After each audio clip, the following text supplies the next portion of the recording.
Hi, my name is Joan Kang, and I work in the Career Services Center at Santa Monica College as one of the three senior career services advisors. And today I'm going to talk to you about choosing and contacting references for those STEM undergraduate research program applications that you might be applying to this year or the following year. Some of the topics I will be talking about today include: one, what is the difference between a list of references versus a letter of recommendation? Two, what are the benefits of networking? Three, how to build meaningful connections with your professors, which is an important thing to learn. Four, the who, when, how, and what in terms of references and recommendation letters. Five, I'll also share with you what are the things that you need to do after requesting a recommendation letter or reference. And finally, six, I'll share with you some advice from people who have served as references or have written recommendation letters. To begin, I wanted to review some terminology, and for the purposes of this presentation, most of the content can be used to either help you request a recommendation letter and/or ask a person to serve as your reference.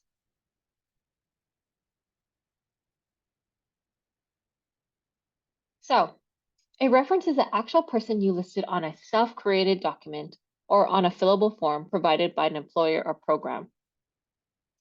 This is a person you have given permission for an employer or program to contact directly and who can speak on your qualifications and credibility, typically via phone conversation or questionnaire directly emailed to your reference. Whereas a recommendation letter is a business formatted letter that will detail sometimes very similar things that a reference might say in a questionnaire. The recommendation letter will typically speak to why and how you will be best qualified for that specific role you are applying to.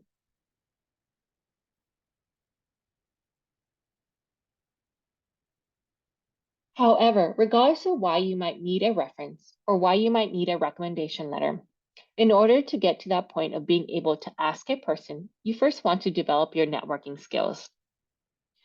Networking involves being able to form relationships with those who might be able to help you get to where you want to go. It is the ability to build and maintain relationships with people that might then lead to a mutual exchange of resources or knowledge at any time. And although it might sound easier and more comfortable to avoid forming these relationships, networking is essential to your future career. These connections might be able to provide you with firsthand advice, not published on any website, as well as help you develop additional relationships that might connect you to unadvertised jobs or internships, because sometimes it is the people who you know that can get you into that room. As an SMC student, you already have a network. These are your former and current professors, your peers, club advisors, family, and friends. You also want to find and join the groups that match your academic and career goals and interests, such as student clubs and special programs. You'll want to attend campus events and interact with the guest speaker as well as those in attendance. Please also reach out to the Career Services Center to help you practice your networking skills, such as your elevator pitch, a 30-second introduction of your career and academic interests, skills, and experience and knowledge of the other party. You can also develop your online presence and reach out to individuals for informational interviews. Lastly, with networking, you want to be open to forming new connections. You want to be okay with making the first move and also cultivating and building meaningful relationships or connections.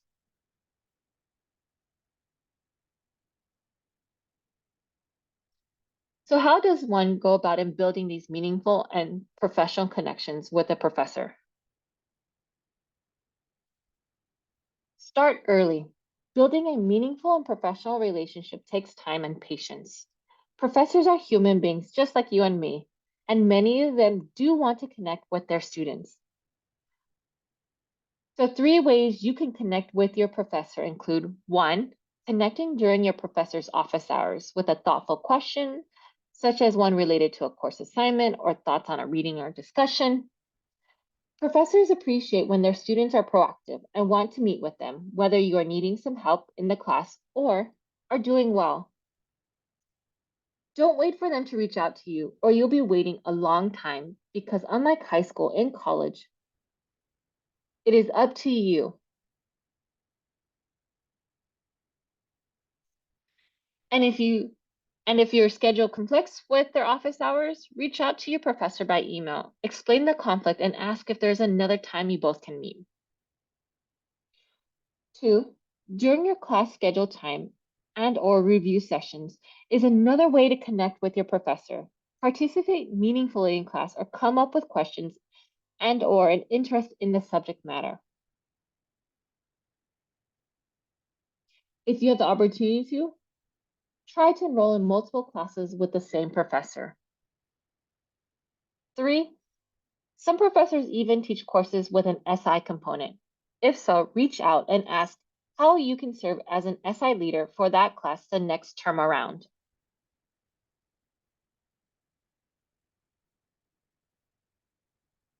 Now let's talk about who you should ask to write your recommendation letter or serve as your reference for a STEM undergraduate research opportunity.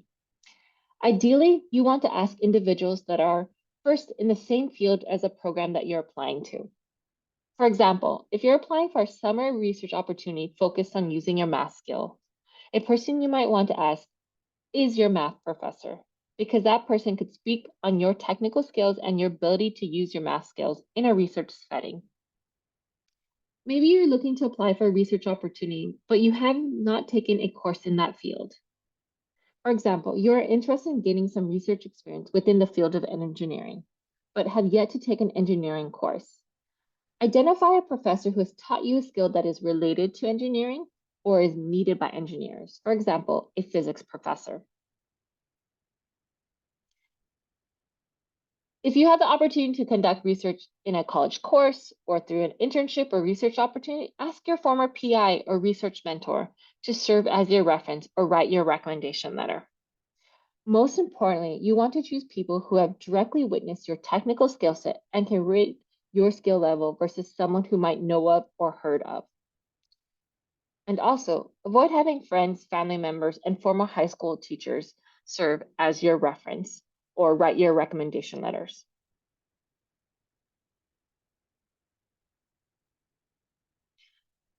So, when should you ask?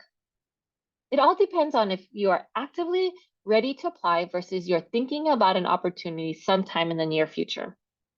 If you're actively ready to apply and you know the application will be posting soon, you will want to ideally provide your reference or person writing your recommendation letter at least 4 to 6 weeks advance notice. You also need this much time in case you experience difficulty in securing a person to serve as your reference and or write your recommendation letter. Last you want is an incomplete application. If you're actively ready to apply, you might also provide a reminder just before the application is due. When you're asking, provide the person any application materials such as your personal statement, answers to supplemental questions, your targeted resume, unofficial transcripts, etc., even if draft versions are only available. You will also want to factor when research programs contact references into your timeline. For example, some research programs do not send information to references until you have physically submitted your complete application. If you're thinking about applying for an opportunity sometime in the near future, but neither the application nor the application details have yet to post, this would be a great time to continue cultivating professional relationships with your potential references, especially with your faculty.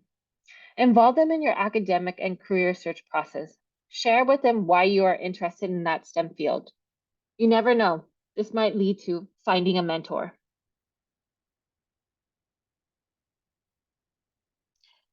A question I receive often is, how should I go about asking for a reference or recommendation letter?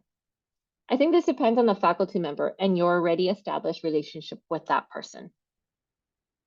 If you're currently enrolled in an on-ground class, you should ask in person. This can happen either before or after class, depending on how early your professor arrives to class or how late the person stays after class. A better time might even be during your professor's office hours. If in support of your ask, make sure to follow up the in-person conversation with an email containing the details of the program or a professional response to a declined offer. I'll share with you an example of these types of emails in the next couple of slides. If you're currently enrolled in an online class that is synchronous structured, log into your class session early or stay a bit after class, similar to the previous on-ground class example, and ask. If your professor is not available before or after class, or it is an asynchronous class, check in during your professor's office hours. Again, if in support, follow up the conversation with an email containing the details of the program or provide a professional response to the declined offer. Finally, if you want to ask a professor who taught one of your previous courses, try to identify when that faculty has office hours and reach out during those hours. If the faculty is still working at SMC, you can try you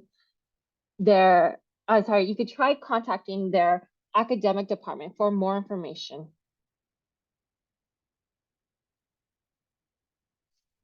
In your initial ask, make sure to include the following. 1, your request. Politely and professionally ask the person to serve as a reference and or write your recommendation letter. Never ever list people without their permission or agreement. 2, the program description and requirements. Provide the person with a link to the program website, a brief description of the program, any requirements associated with serving as a reference or needed to write the recommendation letter, and the application deadline. 3, state reasons why you want to apply for that program and why you chose that person to serve as your reference and or write your recommendation letter. Share with them what interests you about the program, how does that program connect with your academic and career goals, and why you specifically feel that person should speak about you. 4, your appreciation and thanks. Don't forget to thank them for their time and consideration and wait for their response. If the person you ask agreed to serve as your reference and or writing your recommendation letter, these are things you could include in your response. Start off with your appreciation thanks for serving as your reference or recommendation letter writer. Re-share the name of the program description, website link, and any requirements. Then provide any program contact information and instructions on how the person will be receiving the reference or recommendation letter request from the program, as well as how the person should be submitting their information. Finally, add your information to the email. This could include your application materials, for example, your targeted personal statement, targeted resume, unofficial transcripts, answers to the application supplemental questions, etc.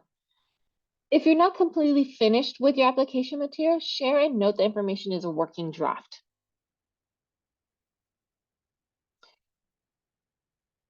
Unfortunately, there will also be times that a person declines your request to serve as a reference and or write your recommendation letter. This is never what you hope for, but it does happen, and therefore it is important to respond accordingly and in a professional manner. 1, still thank them for their time and consideration. Sometimes it's not always a decision we want to make, but have to share with you. 2, ask for feedback. There are many reasons why someone might decline to serve as your reference. For example, I have had students ask me to write their letter of recommendation for their STEM undergraduate research application, and I always decline. This is because although I've gotten to know them well over time, the best person to serve as a reference or write their recommendation letter for a STEM undergraduate research opportunity are instructional faculty in their STEM academic programs. 3, if you receive feedback, make sure to review the feedback and, if applicable, work on the feedback received. Sometimes a no now could turn into a yes in the future. 4, lastly, try to not take the denial too personal. Treat yourself with compassion. It is natural to feel hurt when someone doesn't turn you down.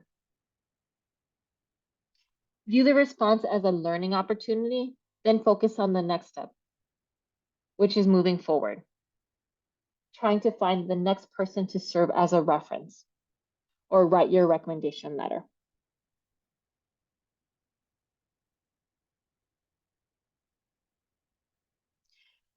Now that you've secured a person to serve as your reference and or write your recommendation letter, the work isn't done yet. Here are 3 things you might need to do post receiving positive responses. 1, you might need to send a reminder email. Many STEM undergraduate research applications send reminder notifications when your application is incomplete. And or you might even be able to check in your application portal. If you haven't received confirmation, send a friendly reminder. Typically, this can happen 3 to 5 business days before the application deadline. 2, once you have been notified by the research program that your application is complete and any materials needed by your reference has been submitted, or the person you asked to serve as your reference and or write your recommendation letter has specifically updated you personally, make sure to thank them. You could send them a thank you email, but even better would be to thank them in person. 3, finally, once the research program has sent application updates, regardless of the outcome, you should send an update as well as your appreciation for their time. And on this slide, you can read some comments and advice from recommenders. Many focus on the topics I shared with you already.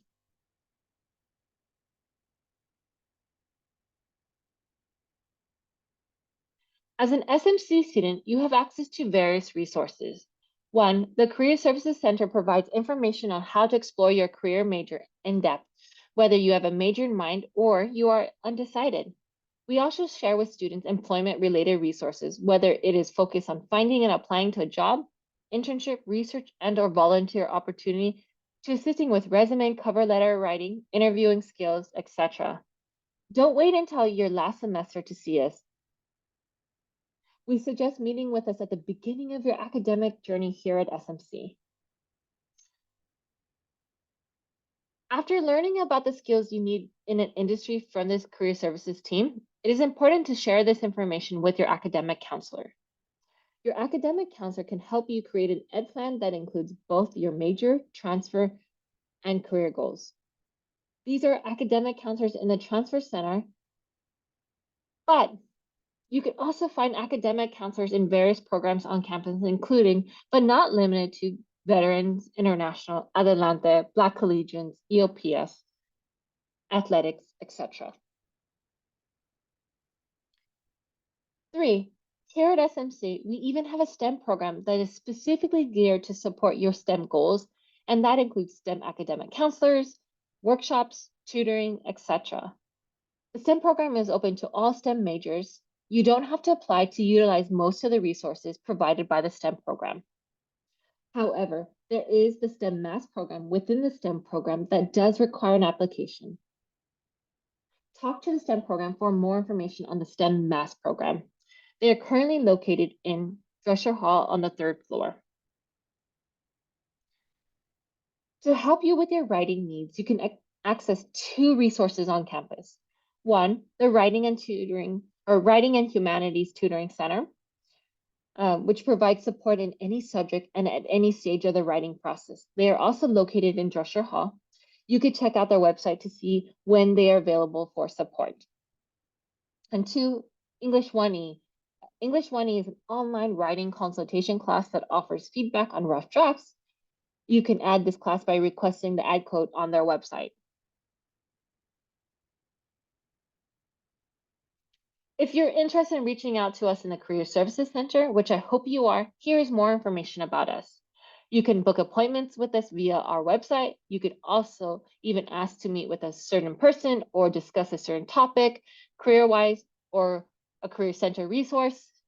We are located in the Student Services Center on the 1st floor. Our phone number and email can also be found on our website. I also want to promote our social media accounts, specifically our Instagram and YouTube accounts. On our Instagram page, we share career-related tips on jobs, internships, research, and volunteer opportunities. We also cross-promote other campus-related events. On our YouTube channel, you will find any past workshops that we've recorded and any additional videos.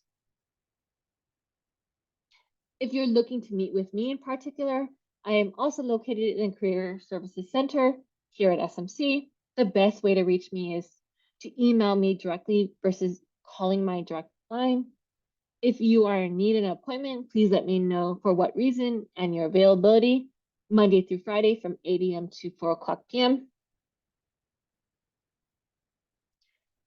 I've also included an addendum to my presentation, which includes email and in-person templates focused on 1, the initial ask, 2, responding to a decision, and 3, post-response actions. And so here is an example of how to ask your professor in person for a recommendation letter and or to serve as your reference if you are enrolled in an on-ground class. Here is an example of how to ask your professor via email or phone for a recommendation letter and or to serve as your reference if you are enrolled in an online class. On this slide here is an example of how to ask your professor in person for a recommendation letter and or to serve as your reference if you are no longer enrolled in one of the professor's classes. Here is an example of how to ask your professor via email for a recommendation letter and or to serve as your reference if you are no longer enrolled in one of the professor's classes and you can't meet in person.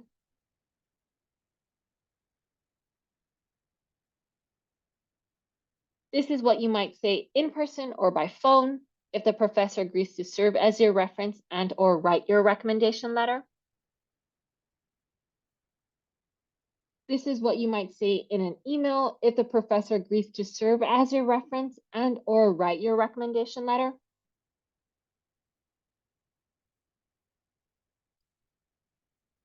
And unfortunately, you might experience a person saying no to your request. And this is what you might say in person, by phone, or by email.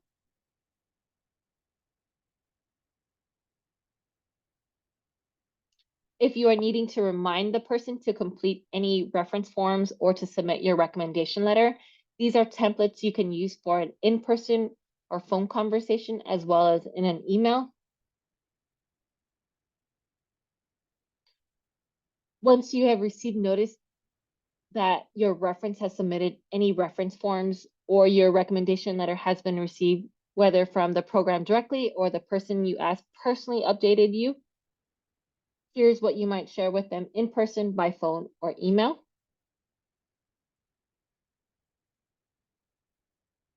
And finally, once you have received an update on the status of your application, whether you have received an offer or were declined an offer, you will want to update those who have helped you with that application. Here are examples of emails you could send.